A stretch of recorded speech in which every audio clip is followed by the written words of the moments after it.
So what do you guys think about NiceHash? Is the NiceHash marketplace bad for cryptocurrency? That is something I want to talk about in this video. I'm sure you guys are aware of NiceHash. If you've ever mined before, you've probably downloaded their miner.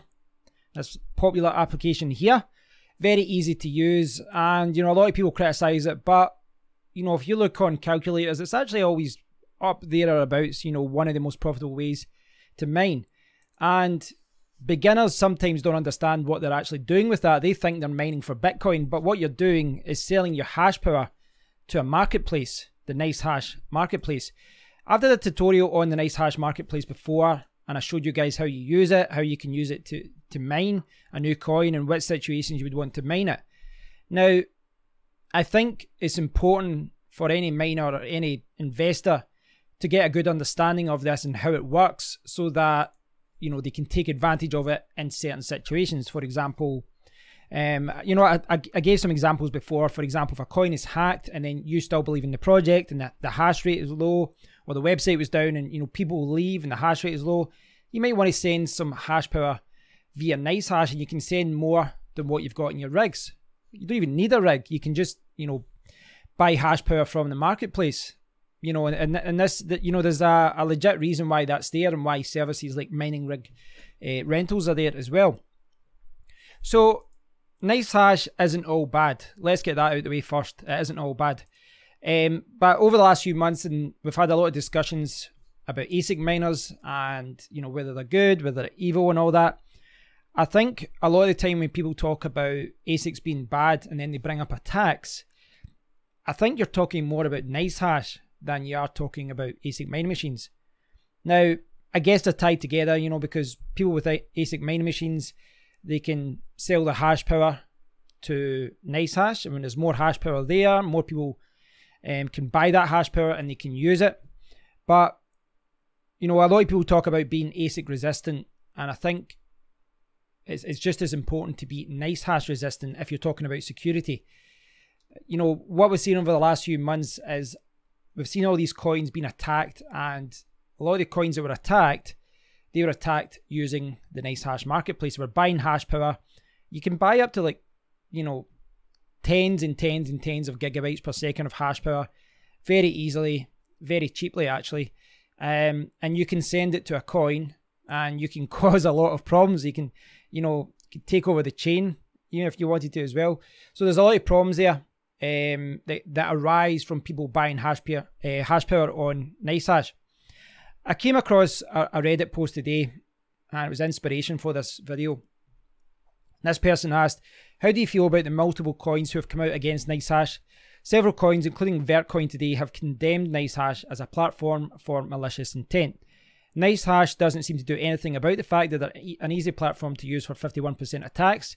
How do you guys feel about NiceHash? Do you think they should do something about being used for malicious intent? Now, yeah, that was inspiration for this video. And if you scroll down, one of the first comments here from Daniel644, and he says, before all the downvotes come in, I feel like blaming NiceHash is like blaming a gun for committing murder instead of the person who did it. If the coin developers were worth their shit, they could code a change in the difficulty adjustment algo that would prevent everything but the 51% attacks. And if the developers wanted to prevent those, they could make a coin worth a shit that actually can keep people interested in mining it, or they could go a step further and buy the hashing power themselves to support their own coin. Yeah. And prevent the 51% attacks. I see what the folks use NiceHash for as a way to test a coin developer team to see if their abilities are worth anything. If they can't maintain a healthy coin, then that's on them for being crappy coders, and their coin should die. We have far too many shit coins out there. Let's use NiceHash and similar services to weed out the really shitty ones. We need to thin the herd for crypto to go mainstream. Right now we have all these ICO scams, then we have pump and dump shit coins. We need something that will kill all the crap off, and a 51% attack on a pump and dump is a good way to do that. I agree with some of that. I agree with what he's saying as far as we need to thin the herd. Gone to Bitcoin Talk, gone to the altcoin announcement forum. It's all ICO scams, Ponzi schemes, pump and dump shit coins as he's calling them. I do agree with that, and if things like this can weed out these coins, then maybe that is a good thing. Maybe it is. Maybe he's right. But I don't know if it's as black and white in that as that, because I think there are a lot of legitimate projects. I think that there's a lot of good teams out there, and I think that attacking them, you know, attacking them to help crypto, yeah, I don't think that's the solution either. There's going to be a lot of legit projects out there, and there's so much hash power on NiceHash that even big legit projects, if you've got enough money and enough energy and enough willpower to attack a coin, you could do that. You could perform a 51% attack even on some of the larger coins. And we've looked at these websites before that tell you how much it actually is to attack a big coin. It's not that expensive, you know. There's coins with a coin market cap of millions or even hundreds of millions, and you can attack the coin with a 51% attack for like $1,000 or $10,000 or something like that. Relatively speaking, it's not that much. So I guess I do get what he's saying, Daniel644, as far as thinning out the herd and, you know, basically making these Ponzi schemes and ICO scams do something to prove that they are a scam. I do get that, but I don't think it's as black and white as that. I don't think it is, because there are going to be a lot of legit projects, a lot of good teams, a lot of good projects, and if people wanted to attack it, they could. They cause a lot of problems. They set the project back days, weeks, or months, and I don't think that's good for cryptocurrency. Now, I think, you know, I'll leave a link to this so you can check it out. There's some more good comments there as well. One at the bottom kind of touches upon what I talk about now. Yeah. So this comment, this was something I was going to talk about as well. There needs to be more limits and checks on NiceHash, but kind of disagree with the platform kills profit. It's not, is this the bit I'm talking about? All right, okay. This is the comment I got there now. It's not directly linked, but the effects are felt market-wide. For a good example, last year I was mining Intense Coin. The average daily network hash rate was 5 megahashes per second, but there'd be NiceHash orders every hour to skyrocket network hash rate into the 40 to 60 megahash territory. This completely kills profits for every single miner in the world. Miners not even associated with using NiceHash. Yeah, so this is, you know, we're talking about NiceHash. You know, normally when people talk about NiceHash and they talk about it in a negative way, they're talking about 51% attacks and all the, you know, all the negativity and the bad stuff associated with that. But it's, even when it's used legitimate in a legitimate way, I think that it can be bad for cryptocurrency. I've seen this myself. Like, I saw this in the SafeCoin community, where when they were initially on the EcoHash 209, people would come in and they would spike the difficulty, and they would, you know, use nice hash power. They'd try and spike it, and, you know, they'd try and basically steal the coin. So they would only mine, they would send like a huge amount of hash power over a few minutes, steal the block reward, and then disappear. And what this, you know, this was discouraging for anyone else who was mining the coin. And it's just unfair to everyone else. And I saw some people defending this, saying, well, that's the game, you know, don't hate the player, hate the game type of thing. But it can be difficult for coins to defend against that. You know, even coins out there that say that they're NiceHash resistant and all that kind of thing. I've seen coins say that they're NiceHash resistant despite the fact their algorithm is on NiceHash. But it can be very difficult from a pool point of view to stop how people, you know, if someone's got a lot of money and they want to start mining a coin using NiceHash power. When I was doing the NiceHash power, I was sending basically like, say maybe like twice what I've got my rigs worth, that kind of thing. I wasn't sending insane amounts. I was probably sending about maybe 5% of what the total hash rate for the network was. But there's other ones that have went like 100%, and they've, you know, just decimated every other miner, and they've taken the block reward. And you see this as well if you've ever investigated a new coin, a relatively new coin, and you're looking at the hash rate.